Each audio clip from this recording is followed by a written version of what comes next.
아멘. 감사합니다. 시간 하나님께서 우리에게 주시는 말씀 함께 보십니다. 예레미야서 24장 1절부터 10절까지 말씀입니다. 예레미야 24장 1절부터 10절입니다. 구약 성경 예레미야 24장 1절부터 10절 구약 성경 1088페이지 근처에 있습니다. 주보에 그 페이지 숫자도 좀 기록해 주세요.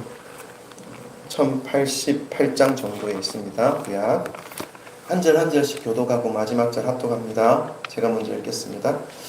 바벨론의 느부갓네살 왕이 유다 왕 여호야김의 아들 여고냐와 유다 고관들과 목공들과 철공들을 예루살렘에서 바벨론으로 옮긴 후에 여호와께서 여호와의 성전 앞에 놓인 무화과 두 광주리를 내게 보이셨는데 한 광주리에는 처음 익은 듯한 극히 좋은 무화과가 있고 한 광주리에는 나빠서 먹을 수 없는 극히 나쁜 무화과가 있더라. 여호와께서 내게 이르시되 예레미야야 내가 무엇을 보느냐 하시매 내가 대답하되 무화과이온데 그 좋은 무화과는 극히 좋고 그 나쁜 것은 아주 나빠서 먹을 수 없게 나쁘니이다 하니 여호와의 말씀이 또 내게 임하니라. 이르시되 이스라엘의 하나님 여호와께서 이와 같이 말씀하시니라. 내가 이곳에서 옮겨 갈대아인의 땅에 이르게 한 유다 포로를 이 좋은 무화과 같이 잘 돌볼 것이라. 내가 그들을 돌아보아 좋게 하며 다시 이 땅으로 인도하여 세우고 헐지 아니하며 심고 뽑지 아니하겠고 내가 여호와인 줄 아는 마음을 그들에게 주어서 그들이 전심으로 내게 돌아오게 하리니 그들은 내 백성이 되겠고 나는 그들의 하나님이 되리라. 여호와께서 이와 같이 말씀하시니라. 내가 유다의 왕 시드기야와 그 고관들과 예루살렘의 남은 자처럼 이 땅에 남아있는 자와 그 땅에 사는 자들을 나빠서 먹을 수 없는 이 나쁜 무화과 같이 버리되 세상 모든 나라 가운데 흩어서 그들에게 환난을 당하게 할 것이며 또 그들에게 내가 쫓아보낼 모든 곳에서 부끄러움을 당하게 하며 말거리가 되게 하며 조롱과 저주를 받게 할 것이며 다 같이 읽습니다. 내가 칼과 기근과 전염병을 그들 가운데 보내 그들이 내가 그들과 그들의 조상들에게 준 땅에서 멸절하기까지 이르게 하리라 하시니라. 아멘. 할렐루야. 주 예수 그리스도 이름을 찬양합니다. 아멘. 오늘도 살아계신 하나님께 함께 예배 드리는 사랑하는 지체들과 우리 사랑 고백 나누고 말씀을 좀 받았으면 좋겠습니다. 우리 돌아보시고 사랑합니다. 축복합니다. 잘 오셨습니다. 한번 인사할까요? 축복합니다. 잘 오셨습니다. 아멘. 네, 오늘 또 우리 귀한 형제 자매님들 오셔서 함께 예배 드립니다. 감사드리고 하나님께 영광 올려드리겠습니다. 여러분, 예레미야 선지자는 주전 626년부터 주전 586년까지 약 40년 동안 유다에서 활동한 선지자였습니다. 이스라엘 역사를 보면 솔로몬 시대로부터 북쪽 이스라엘 나라와 남쪽 유다 나라로 나뉘어지게 되죠. 그리고 북쪽 이스라엘 나라는 주전 722년 아수르에 의해서 먼저 멸망을 당합니다. 그리고 나서 200년 후에 이 남쪽 유다 나라도 바벨론에 의해서 멸망을 당하게 됩니다. 오늘 본문 말씀은 이 유다 나라가 바벨론에 의해서 멸망당하기 직전을 배경을 가지고 있는 말씀입니다. 주전 605년에 유다가 완전히 멸망하기 20년 전에 바벨론 느부갓네살 왕이 즉위한 지 8년째 되는 해에 18살 나이로 유다 왕이 된 여호야긴, 성경에서는 여고냐라고 말하기도 하고 고니야라고 말하는 사람입니다. 여호야긴이 유다를 3개월 통치하다가 바벨론으로 포로로 끌려가게 됩니다. 이때 이 여호야긴 왕과 함께 많은 지도자들, 용사들, 기술자들, 젊은이들이 함께 바벨론으로 끌려가는 수모를 겪게 됩니다. 우리 흔히 잘 알고 있는 다니엘과 세 친구들도 이 첫 번째 포로로 끌려갈 때 같이 끌려가게 되었죠. 그리고 나서 이제 두 번째 바벨론으로 또 포로로 끌려가는 시기가 있었습니다. 주전 597년경에 이제 유다 나라가 완전히 망하기 한 10년 전에, 그러니까 20년 전에 한번 끌려가고 10년 전에 또 한번 끌려가게 되죠. 그리고 나서 이제 주전 586년 유다가 완전히 멸망당할 때 세 번째로 한 번 더 끌려가면서 유다 나라가 완전히 멸망당합니다. 이 하나님께서는 선지자 예레미야를 통해서 유다 나라가 하나님의 품을 떠나서 살아가고 있는 이 죄악에 대하여 계속해서 경고의 메시지를 전하게 하셨습니다. 그리고 나서 그 죄로 인해서 하나님 품을 떠나는 이 유다 백성들의 그 죄로 인해서 바벨론을 통해서 유다 나라를 심판하실 것이다 라는 것을 말씀하게 하셨죠. 그리고 이 바벨론에게 항복해야 할 것에 대해서 말씀하지만 결국 70년 후에 다시 바벨론으로부터 하나님께서 포로에서 건져주시겠다라고 약속까지 해주십니다. 우리 하나님께서 예레미야를 통해서 유다의 죄악들에 대하여 바벨론이 침공할 것인데 바벨론에 항복하라 하는 말씀을 기록한 곳이 있습니다. 예레미야서 21장 8절부터 9절인데 한번 읽어볼까요? 예레미야서 21장 하나님께서 유다의 그 죄로 인해서 바벨론이 침공할 건데 바벨론에 항복하라. 좀 우리가 듣기엔 조금 이상하죠? 그러나 하나님께서 분명히 바벨론에게 항복하라는 말씀을 하십니다. 자, 우리 21장 8절 9절 다 같이 함께 읽어보겠습니다. 다 같이 읽습니다. 시작. 여호와께서 말씀하시기를 보라 내가 너희 앞에 생명의 길과 사망의 길을 두었노라. 너는 이 백성에게 전하라 하셨느니라. 이 성읍에 사는 자는 칼과 기근과 전염병에 죽으려니와 너희를 애워싼 갈대아인에게 나아가서 항복하는 자는 살 것이나 그의 목숨은 전리품같이 되리라. 여러분 성경에서 이 갈대아인이라는 사람들이 바벨론 사람들입니다.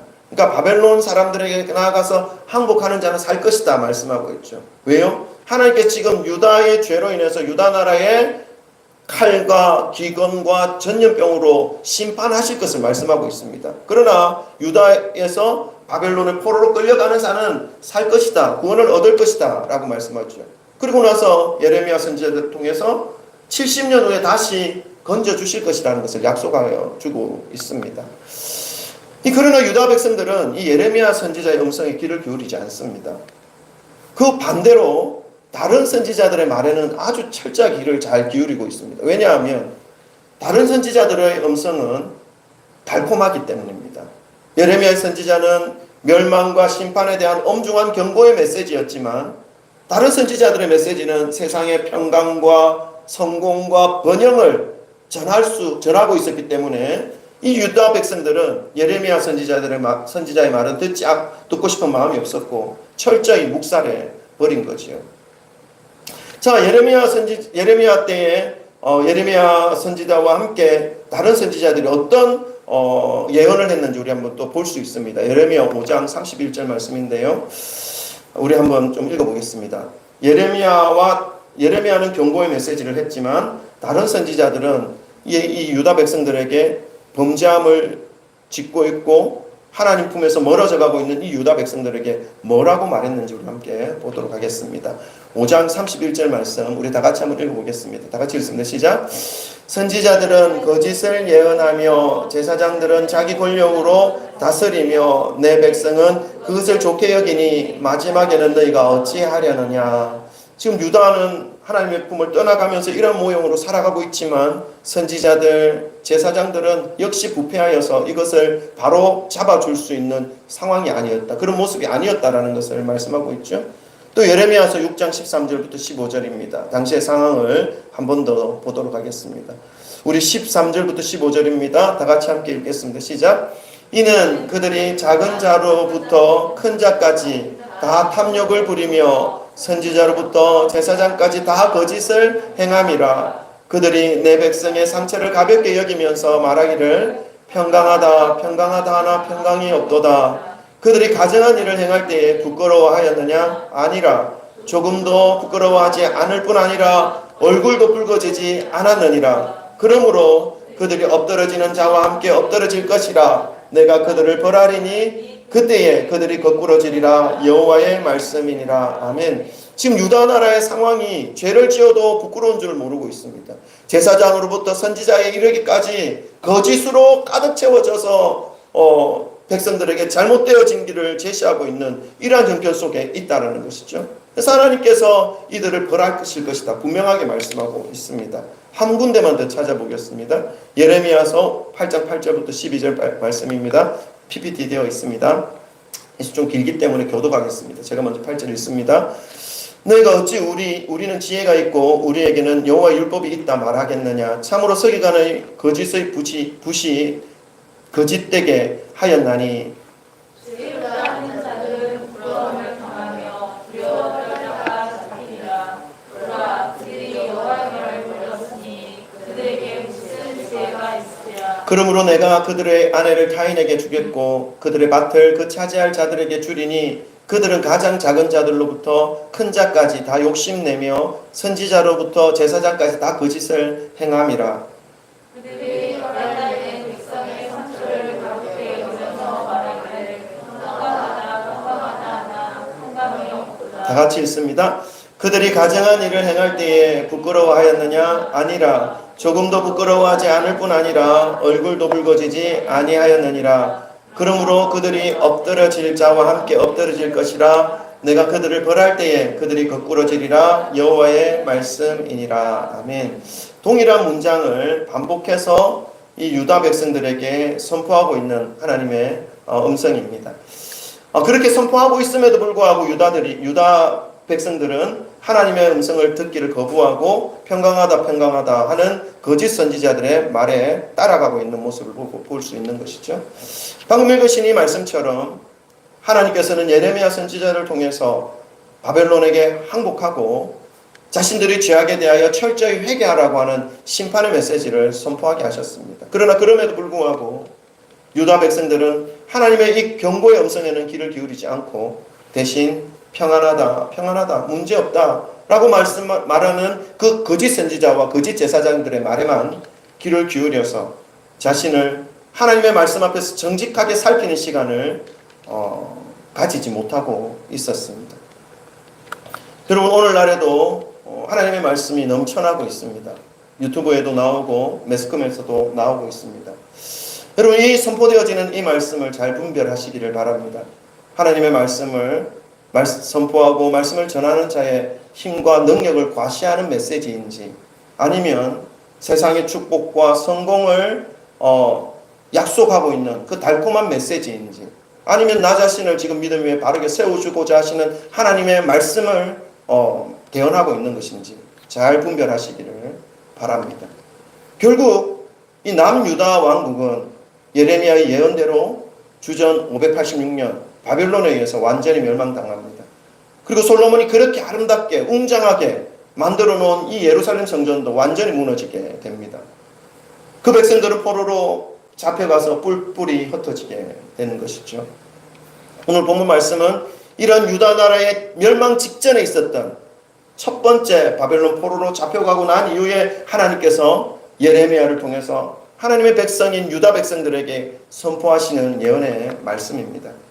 여러분, 오늘 이 말씀을 통해서 하나님의 말씀의 가치관으로 살아가는 것이 점점 더 어렵고 호락호락하지 않는 이 세대에 우리의 귀는 어떤 메시지의 길을 열고 또 어떤 메시지의 길을 닫고 살아야 할 것인지를 옳게 분별하시기를 주님의 이름으로 축원합니다. 그리하여서 진정으로 하나님께서 원하시는 삶이 무엇인지 마음으로 깨달으시기를 간절히 소망하며, 마지막 때가 점점 다가오고 있음을 기억하시어 더욱 하나님의 말씀에 순종하시는 삶을 살아가시기를 간절히 축원드립니다. 오늘 본문 말씀에서 하나님께서는 이 예레미야 선지자에게 여호와의 성전 앞에 놓인 두 무화과 광주리를 보여주십니다. 그 두 무화과 광주리가 어떤 것인지 우리 한번 보십시다. 본문 말씀 24장 1절부터 3절입니다. 우리 함께 한 목소리로 같이 읽습니다. 합독합니다. 다 같이 읽습니다. 시작.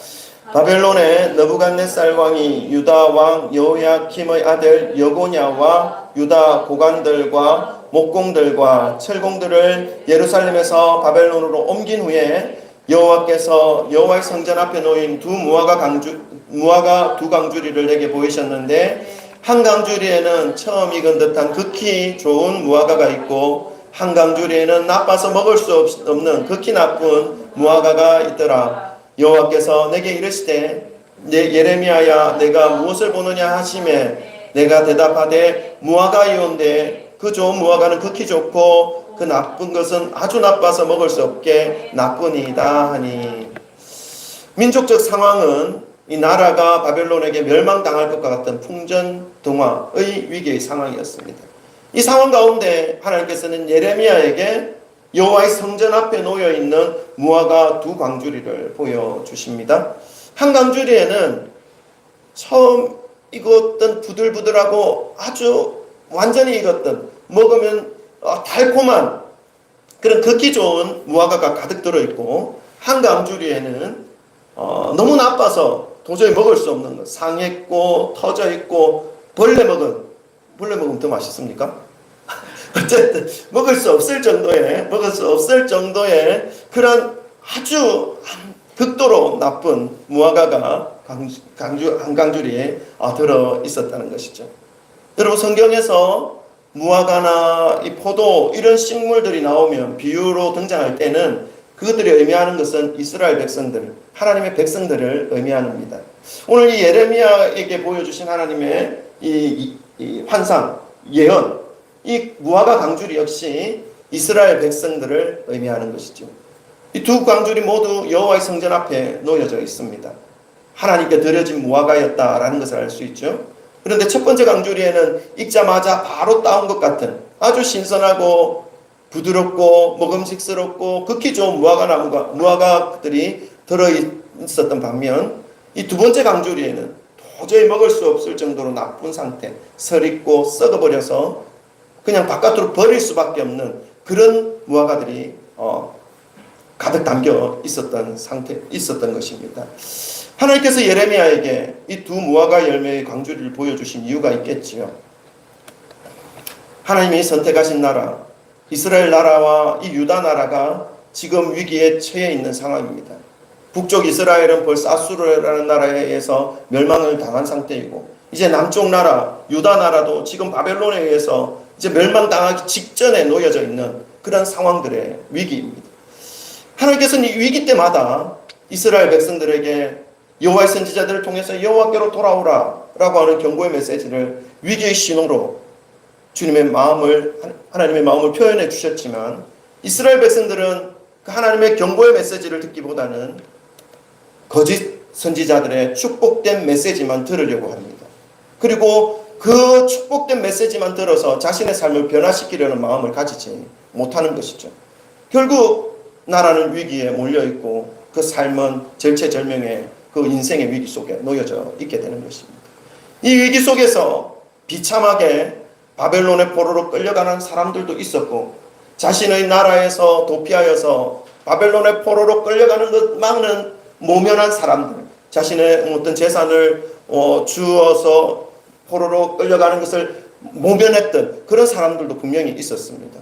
그리고 또 어떤 사람들 중에는 나라의 위기를 예측하면서 이미 당시 유다 나라의 우방 나라였던 이집트, 애굽이라는 강대국으로 모든 가족들을 피신시켜 놓은 권력자들도 있었습니다. 여러분, 그렇습니다. 유다의 멸망 시기에 우리가 파악해 볼 수 있는 이스라엘 백성들의 모습은 세 가지였습니다. 첫 번째 모습은 무엇입니까? 아무 힘이 없는 모습입니다. 말씀드린 대로 바벨론 포로로 끌려가는 사람들이죠. 비참한 인생이 펼쳐진 사람들입니다. 이제 이들은 노예로서의 삶으로 일생 살아가야 할 운명에 처해져 버린 것입니다. 고향에서도 강제로 떨어져 나가야만 했고, 가족들과도 강제로 헤어져야만 하는 그런 사람들인 것이죠. 전쟁 포로로서 앞으로의 삶을 누가 보더라도 내일의 희망이 없고 소망이 없는 그런 사람들의 부류입니다. 한 부류이죠. 또 한 부류는 어떤 부류입니까? 유다 땅, 자신의 나라에 그대로 남겨져 있는 사람들입니다. 어느 정도 재산을 가지고 피할 수 있는 길을 만들어 놓은 것이죠. 포로로 잡혀가는 것만은 면한 사람들입니다. 어떻게 해서 포로로 잡혀가는 신세를 면하게 되었는지는 구체적으로 성경에 나와 있지 않지만, 사람들이 말하는 지혜로 그 위기를 모면한 그것으로 인해서 스스로 포로로 잡혀가는 것을 면해서 다행이다 라고 생각하는 사람들이죠. 나름대로 위기의 상황 속이지만 인생이 그런 대로 잘 풀려나가는 사람들입니다. 세 번째 분류 사람은 어떤 사람이었습니까? 이 사람들은 모든 사람들의 부러움을 받고 있는 사람들입니다. 바벨론으로 포로로 끌려가는 사람들과는 정반대로 당시에 바벨론과 견제 세력으로 자리 잡고 있었던 이 애굽으로 자신과 자신의 가족과 재산을 다 애굽으로 다 피신시켜 놓은 그러한 사람들입니다. 유다의 거짓 선지자들도 바벨론의 공격으로 위기를 겪고 있는 이 나라이지만 애굽의 세력을 의지함으로 평안하다 평안하다 평안을 선포하면서 거짓 평안을 전하고 있었던 것입니다. 유다에 대하여 적대감을 가지고 있지 않은 그 애굽으로 피신하여서 목숨은 보존하고 나라는 위기 속에 있지만 자신들 삶만은 위기에서 탈피한 최고로 잘 풀린 사람들이 한 부류의 사람들입니다. 그런데 오늘 본문 말씀은 하나님께서 이런 이스라엘 사람들의 그 백성들의 그 모습을 바라보면서 지금 예레미야에게 두 광주리의 모습을 보여주고 설명하고 있습니다. 인간적인 관점으로 볼 때는 어느 부류가 가장 불쌍한 사람들입니까? 세 부류 중에 가장 불쌍하고 가장 비참하고 앞으로 펼쳐질 인생이 가장 암흑하고 깜깜한 그런 희망이 없는 사람들은 바로 바벨론으로 포로로 끌려간 사람들이었을 것입니다. 이들은 자신이 가진 모든 것을 잃어버린 사람들입니다.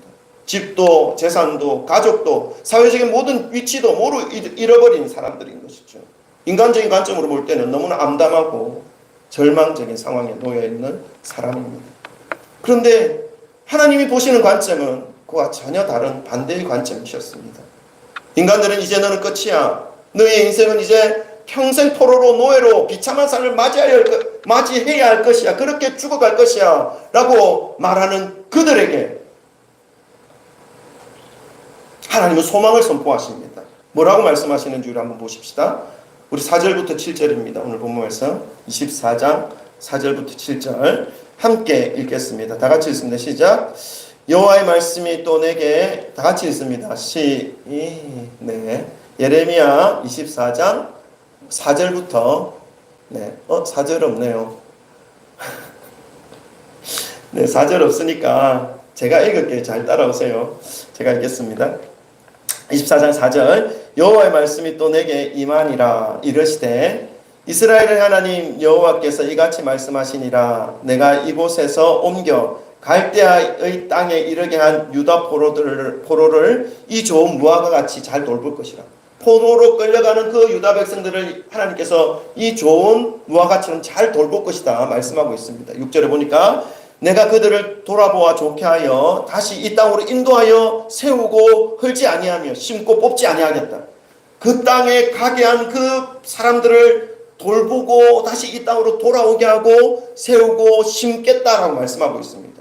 그리고 7절에 내가 여호와인 줄 아는 마음을 그들에게 주어서 하나님을 아는 마음을 그 포로로 끌려갔던 그 사람들에게 주어서 그들이 전심으로 하나님께로 돌아오게 하리니 그들은 내 백성이 되겠고 나는 그들의 하나님이 되리라.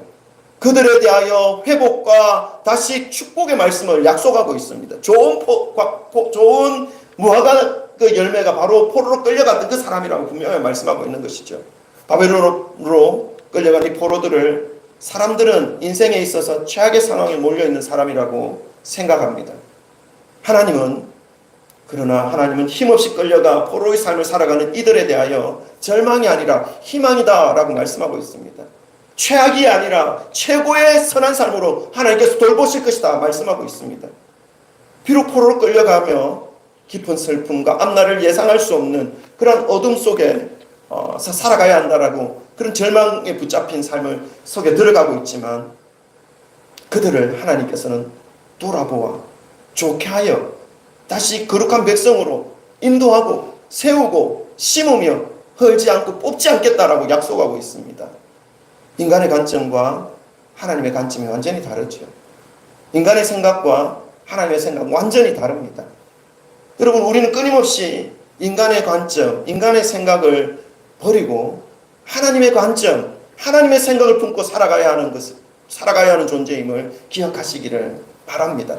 그러면요, 이 지금의 절망의 상황, 이 지금의 현실이 절망으로 평생 가지 않을 것임을 깨달을 수 있습니다. 하나님의 또 다른 의미가 있고 하나님의 또 다른 섭리가 있고 하나님의 또 다른 계획이 있다는 사실을 우리는 기억할 수 있게 되는 것이죠. 하나님의 생각으로 우리는 늘 맞추어서 우리의 생각을 가져가는 것이 필요합니다. 여러분, 그러면 인간적으로 바라볼 때 잘 풀린 케이스. 애굽에서 도피하였고 애굽에서 그대로 살아남고 있고 또 애굽으로 피신시켰던 그 사람들과 유다 나라에 그대로 살아남았던 그 사람들에 대하여 하나님은 뭐라고 말씀하십니까? 이것은 PPT 준비되어 있겠죠. 8절부터 10절. 네. 우리 한번 이것은 함께 합독하도록 하겠습니다. 조금 졸리우시는 것 같아서 잠을 깨는 의미에서 함께 읽습니다. 8절부터 10절 다 같이 읽습니다. 시작. 여호와께서 이와 같이 말씀하시니라. 내가 유다의 왕 시드기야와 그 고관들과 예루살렘의 남은 자로서 이 땅에 남아있는 자와 애굽 땅에 사는 자들을 나빠서 먹을 수 없는 이 나쁜 무화과 같이 버리되 세상 모든 나라 가운데 흩어져서 그들에게 환난을 당하게 할 것이며 또 그들에게 내가 쫓아보낼 모든 곳에서 부끄러움을 당하게 하며 말거리가 되게 하며 조롱과 저주를 받게 할 것이며 내가 칼과 기근과 전염병을 그들 가운데 보내 그들이 내가 그들과 그들의 조상들에게 준 땅에서 멸절하기까지 이르게 하리라 하시니라. 아멘. 인간적인 눈으로 볼 때는 현명하게 처신한 것처럼 보입니다. 비참한 바벨론의 포로로 끌려가지 않았기 때문이죠.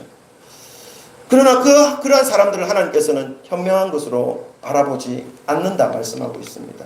포로로 끌려가지 않고 유다에 남아있고 그 애굽으로 자신의 모든 재산과 가족들을 피신시켜 도피시켜 최고로 잘 풀린 것처럼 생각하고 살아가고 있는 그들을 극히 나쁜 무화과 열매로 간주하겠다라고 하신 하나님의 말씀입니다.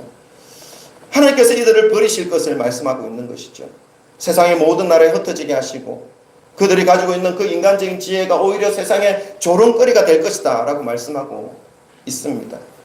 뿐만 아니라 칼과 기근과 전염병을 그들에게 보내어 인생을 심판하시겠다 말씀하고 있습니다. 여러분, 오늘 예레미야에게 하나님께서 보여주신 이 무화과 두 광주리의 말씀은 우리에게 어떤 영적인 메시지를 전해주고 계십니까? 고생하는 것이 하나님의 뜻이다. 고생한 사람들의 결말이 하나님의 축복이 있다. 그러니까 고생의 길을 선택해서 절망의 삶을 살아라. 그러면 하나님께서 함께 해주실 것이다. 이런 뜻일까요? 아닙니다. 하나님은 유다 나라가 멸망하기 전에 여러 가지 모양으로 선지자들을 통해서 경고의 예언을 하셨습니다. 그래서 하나님께서 이스라엘 백성들을 새롭게 회복할 것을 약속하셨던 것이죠. 지금의 모습이 너무 타락해져 있어서, 지금의 이 모습이 너무 파괴되어져 있어서 이 모습을 하나님은 씻어내기를 원하셨던 것입니다. 회복시키기를 원하셨던 것이죠. 그래서 신흥강대국인 이 갈대아인의 나라 바벨론을 통해서 이스라엘을 새롭게 하시기를 원하시는 것입니다. 수술하시기를 원하시는 것입니다. 그 속에 있는 더러운 것들, 죄악의 요소들, 어둠의 요소들, 그것들을 다 끊어내기를 원하시고 계셨던 것이죠. 예레미야 선지자들을 통해서 21장 8절 9절을 말씀을 하게 하심으로 바벨론에게 항복할 것을 말씀하신 하나님 우리가 함께 살펴보았지 않습니까? 하나님의 마음은 이스라엘 백성들을 고통스럽게 해서 멸망시키기 위해서, 불행하게 만들기 위해서 갈대인 바벨론에게 항복하라 말씀하신 것이 아니라는 것입니다. 하나님의 마음은 오늘 본문 말씀 속에서 고스란히 담겨져 있습니다. 우리 한번 읽어볼까요? 한 번 더. 예레미야서 24장 5절부터 7절. 오늘 본문 말씀 많죠? 네, 5절부터 7절. 하나님께서 이스라엘 백성들에게 바벨론에 맡기시면서 하고자 하셨던 것이 무엇인지 기록되어져 있습니다. 한번 다 같이 또 읽어보도록 하겠습니다. 24장 5절부터 7절까지 다 같이 읽습니다. 시작. 이스라엘의 하나님 여호와께서 이같이 말씀하시니라. 내가 이곳에서 옮겨 갈대아인의 땅에 이르게 한 유다 포로를 이 좋은 무화과 같이 잘 돌볼 것이라. 내가 그들을 돌아보아 좋게 하여 다시 이 땅으로 인도하여 세우고 헐지 아니하며 심고 뽑지 아니하겠고, 내가 여호와인 줄 아는 마음을 그들에게 주어서 그들이 전심으로 내게 돌아오게 하리니 그들은 내 백성이 되겠고 나는 그들의 하나님이 되리라. 아멘. 하나님의 마음은 하나님의 마음과 너무 멀어져 있는 이스라엘 백성들을 좋게 하여 극상품 무화과 열매가 되게 하여 불순물로 가득 섞여져 있는 온전한 가치를 가지지 못하고 있는 그 황금 원석에서부터 불순물을 정죄하여 제거하여 순금으로 만들기 위해서 바벨론에게 붙이신다는 것을 말씀하고 있습니다. 이스라엘 백성들이 여호와 하나님을 인정하는 마음을 가지고 주님께로 전심으로 돌아오게 하려는 하나님의 간절한 마음이 있다라는 것을 말씀하고 있는 것이죠. 이스라엘 백성들이 하나님의 백성으로 새롭게 회복되어서 하나님께서 주시는 영광의 삶을 살아갈 수 있도록 하나님은 그렇게 만들고자 하시는 그 마음으로 바벨론에게 잠깐 붙이시는 의도였다, 뜻이었다는 것을 말씀하고 있습니다. 그러나 거짓 선지자들은 이런 하나님의 마음을 전혀 전하지 못했습니다. 그리고 유다 나라 사람들 역시 바벨론에게 항복하면서 포로로 끌려가는 것을 가장 수치스러운 것으로 생각하게 되었던 것이죠. 하나님의 말씀을 들으려 하는 마음을 가지고 있지 않는 모습을 볼 수 있습니다. 오히려 자신이 가진 여러 가지 수단을 발휘하여서 이 땅에 살아남기를 원했고, 능력이 있는 사람들은 바벨론이 아닌 애굽 나라로 도피하는 놀라운 능력을 보여준 것입니다. 하나님의 말씀에 대하여 가감하게 반대의 삶을 선포하고 살아가는 모습인 것입니다. 사랑하는 성도 여러분, 오늘 본문 말씀을 통해서 우리는 하나님을 믿는다는 것이 무엇인지를 깨달아야 합니다. 믿음 생활을 한다는 것은 처음부터 끝까지 하나님의 말씀을 청종하는 삶을 의미합니다. 우리가 믿음 생활을 한다고 말을 하면서도 주일 아침 한 손에 성경책을 들고 교회에 나오면서도 하나님의 말씀을 청종하는 삶, 순종하는 삶으로 이어지지 않으면 그 발걸음은 아직 믿음 생활로 이어지고 있지 않습니다. 종교의식에 머물러 있는 것이죠. 종교의식에 머물러 있는 시간을 빨리 청산하는 것이 필요합니다. 종교의식에 머물러 있는 바리새인들을 예수님이 가장 싫어하셨다는 사실을 기억하시기를 바랍니다. 하나님의 말씀을 따라 순종하는 삶에는 인간적인 생각으로 너무나 이해할 수 없는 것들이 많이 있습니다. 단적인 것으로 주일 성수해라, 돈을 쫓지 말라, 사람들을 의지하지 마라, 오직 하나님만 의지해라, 이런 말들이 있죠. 인간의 지성으로, 인간의 이성으로는 잘 이해가지 않는 그런 부분들도 분명히 있습니다. 주일날 영업하고 일하는 것이 뭐 어때서? 목사님 계속 왜 주일 성수 말씀하시는 걸까? 우리 상황도 한 번쯤 생각해 주셨으면 얼마나 좋을까? 뭐 이런 마음을 가질 수도 있겠다는 생각이 듭니다.